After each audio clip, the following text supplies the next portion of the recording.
আব্বু এবং আম্মু তারা বড়ই ভাগ্যবান, যাদের বুকের মানিক হলো হাফেজে কুরআন।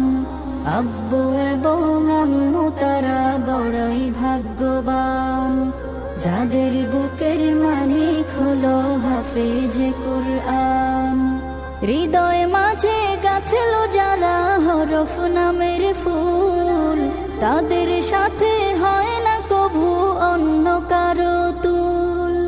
হৃদয় মাঝে গাঁথলো যারা হরফ নামের ফুল, তাদের সাথে أنزلت سورة نظر بعضهم إلى بعض هل يراكم من أحد ثم انصرفوا صرف الله قلوبهم بأنهم قوم لا